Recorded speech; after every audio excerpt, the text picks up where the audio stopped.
नमस्कार दोस्तों, online YouTube channel पर आपका स्वागत है। मैं शंकर लाल सैनी। दोस्तों, हम भारत का संवैधानिक विकास पढ़ रहे थे, उसमें हमने 1858 का एक्ट पढ़ लिया था। अब 1858 के एक्ट के बाद में अगला जो एक्ट है जिसको नाम दिया गया है 1861 का भारत शासन अधिनियम। दोस्तों, 1857 की क्रांति के बाद अंग्रेजों को लगने लगा कि बगैर भारतीयों के सहयोग के भारत पर शासन करना पॉसिबल नहीं है। इसलिए अंग्रेजों ने पहली बार भारतीयों का सहयोग लेना स्टार्ट किया। ये है 1861 का भारत शासन अधिनियम। तो दोस्तों, अब हम बात करते हैं इसमें। सबसे पहले बात करेंगे शक्तियों का विकेंद्रीकरण शुरू किया गया। शक्तियों का विकेंद्रीकरण।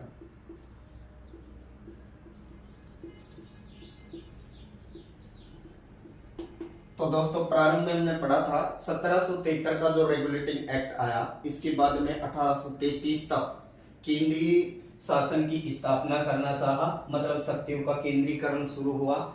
लेकिन 1861 के एक्ट के तहत वापस शक्तियों का विकेंद्रीकरण किया गया, अर्थात मुंबई व मद्रास। मुंबई व मद्रास के जो गवर्नर जनरल हुआ करते थे, शॉर्ट में लिख सकते हैं गवर्नर जनरल, इनको विधि बनाने का अधिकार दे दिया गया। विधि बनाने का क्या दे दिया गया? अधिकार दे दिया गया। तो बंबई और मद्रास का जो गवर्नर जनरल हुआ करता था, उनको वापस विधि बनाने का अधिकार दे दिया गया। तो दोस्तों, मद्रास बंबई के गवर्नरों को विधि बनाने का जो अधिकार दिया गया, इस अधिकार के तहत ये कह सकते हैं हम शक्तियों का विकेंद्रीकरण शुरू हुआ।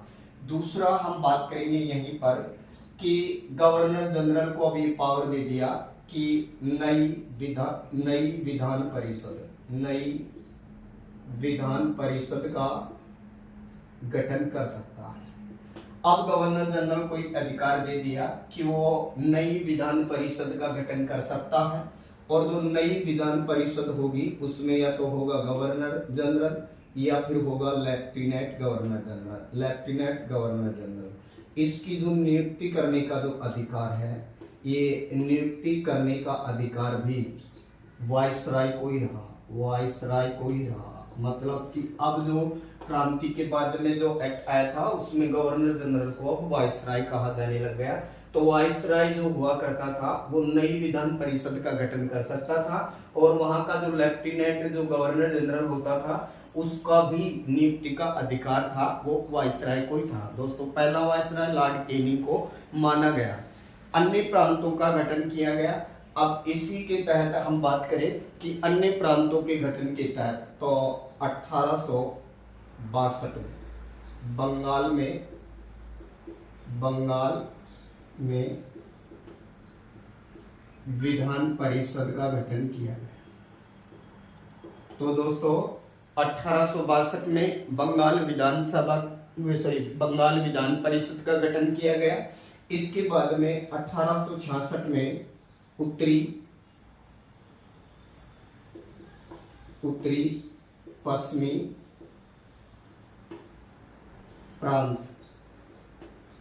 पश्चिमी प्रांत का गठन, या उत्तरी पश्चिमी प्रांत का विधान परिषद का गठन किया गया। इसके बाद में 1892 और 1897 के तहत पंजाब विधान परिषद का गठन किया गया। तो दोस्तों, ये कह सकते हैं मुंबई और मद्रास का जो गवर्नर जनरल हुआ करता था, उसको विधि बनाने का अधिकार दिया गया। अब वायसराय नई विधान परिषद का गठन कर सकता था, और जो नई विधान परिषद में जो लेफ्टिनेंट गवर्नर जनरल वगैरह हुआ करते थे, इनकी नियुक्ति का अधिकार भी इस वायसराय को दिया गया। इसी एक्ट के तहत 1862 में बंगाल विधान परिषद का गठन किया गया। 1866 में उत्तरी पश्चिमी सीमा प्रांत विधान परिषद का गठन किया गया। 1897 में पंजाब विधान परिषद का गठन किया गया। तो दोस्तों, इसके अलावा और क्या किया गया? तो जो वायसराय जो हुआ करता था, इस वायसराय की शक्तियों में वृद्धि की गई। वायसराय की शक्तियों में वृद्धि की। वायसराय की शक्तियों में वृद्धि की गई, अर्थात वायसराय नई प्रांतों का गठन कर सकता था, नई प्रांतों का गठन कर सकता था। ये कहें कि वायसराय की शक्तियों में वृद्धि की, वायसराय नई प्रांतों का गठन कर सकता था तथा जो पुराने जो प्रांत थे, पुराने प्रांतों के नामों में या सीमाओं में परिवर्तन का अधिकार था। सीमाओं में परिवर्तन कर सकता था कौन? वायसराय। वायसराय नए प्रांतों का गठन कर सकता था, पुराने प्रांतों के नामों सीमाओं में परिवर्तन कर सकता था और नए प्रांतों की गवर्नर जनरल जो हुआ करते थे या लेफ्टिनेंट गवर्नर जनरल हुआ करते थे, उनकी नियुक्ति का भी अधिकार था। इसके अलावा गवर्नर जनरल को वीटो पावर भी मिला हुआ था। यहाँ वीटो पावर, तो वीटो पावर भी दिया गया था, अर्थात वह परिषद के निर्णय मानने के लिए बाध्य नहीं था। इसके अलावा यहाँ पर अध्यादेश का भी अधिकार दे दिया गया।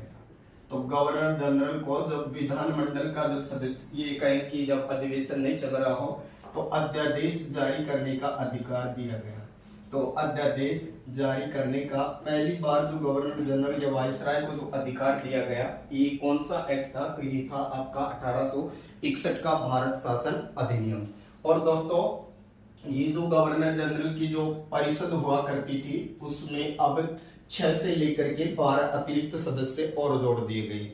मतलब कि परिषद में 6 से 12 सदस्य अतिरिक्त और जोड़ दिए गए और 1/2 जो सदस्य हुआ करते थे वो उनमें गैर सरकारी थे। तो कह सकते हैं गवर्नर जनरल जो परिषद हुआ करती थी, इस परिषद में 6 से 12 सदस्य मनोनीत कर सकता था, लेकिन इनमें से 1/2 सदस्य जो हुआ करते थे ये गैर सरकारी हुआ करते थे, गैर सरकारी। तो 1/2 सदस्य इनमें से गैर सरकारी हुआ करते थे।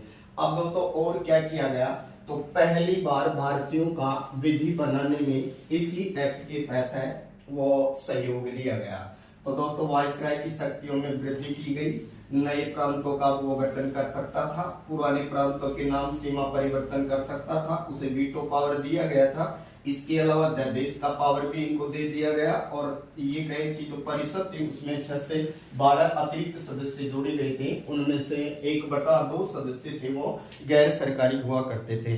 तो दोस्तों, इसी एक्ट के तहत पहली बार भारतीयों का विधि बनाने में पहली बार सहयोग लिया गया। विधि बनाने में भारतीयों का पहली बार इसी एक्ट के तहत क्या लिया गया? सहयोग लिया गया। दोस्तों, इसी एक्ट के तहत याद रखिए, एक तो बनारस का राजा, इसके अलावा दूसरा पटियाला का राजा। बनारस का राजा और दूसरा था पटियाला का राजा और तीसरा था जिनको नाम लिया जाता है सर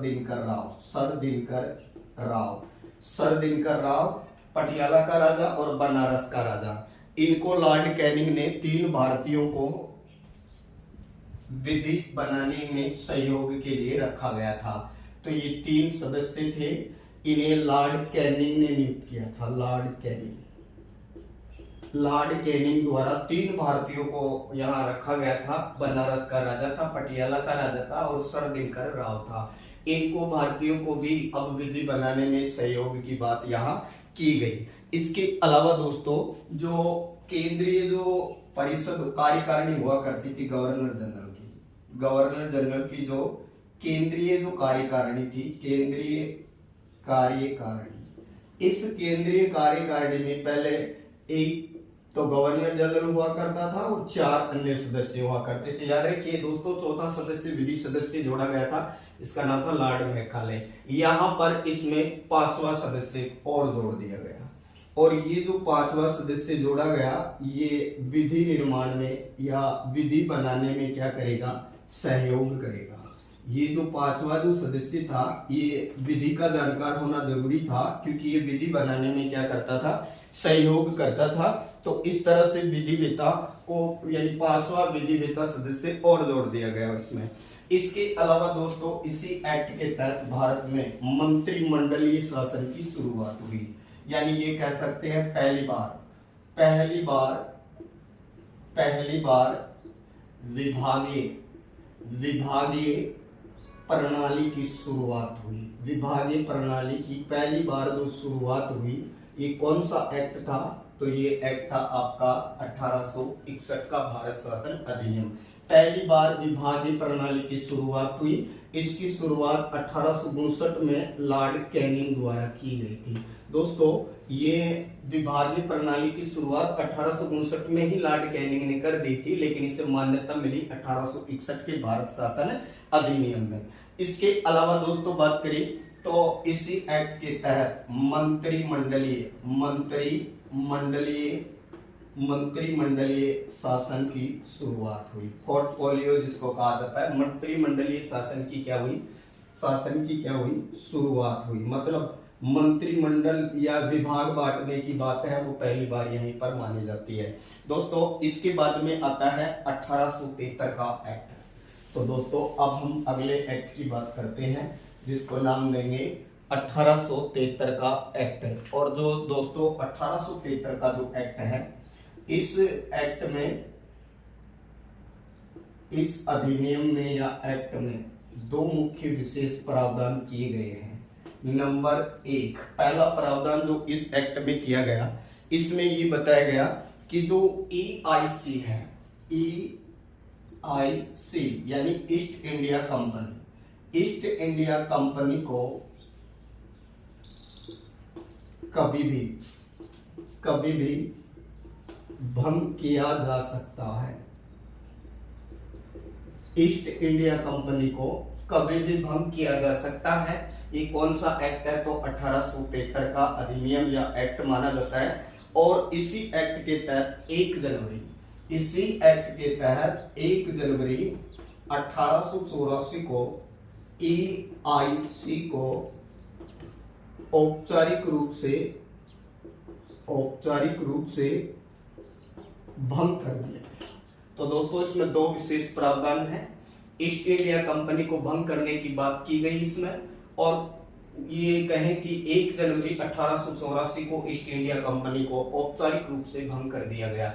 तो पूछे कंपनी को भंग करने की बात कौन से एक्ट में हुई? तो 1873 का एक्ट।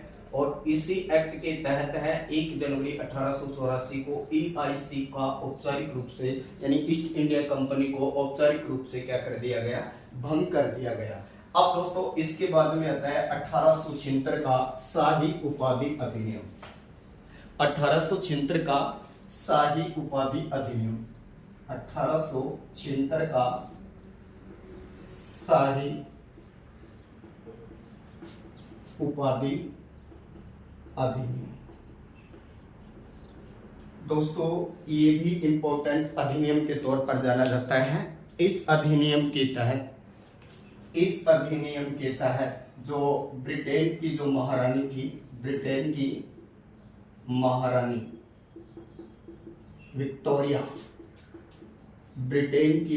विक्टोरिया को भारत की साम्राज्यी घोषित किया गया। तो ब्रिटेन की महारानी विक्टोरिया को भारत की साम्राज्यी घोषित किया गया। ये कौन सा एक्ट था? 1876 का शाही उपाधि अधिनियम। तथा महारानी को केसर ए हिंद की उपाधि भी दी गई। महारानी जो विक्टोरिया थी इसको केसरी हिंद की उपाधि दी। और साथ में बोल सकते हैं कि जो ब्रिटेन की महारानी विक्टोरिया थी इसको भारत की साम्राज्य की घोषित किया गया। दोस्तों जो वायसराय जो था, वायसराय या गवर्नर जनरल वायसराय, इसकी जो कार्यकारिणी थी, इस कार्यकारिणी में 6ठा सदस्य और जोड़ दिया गया।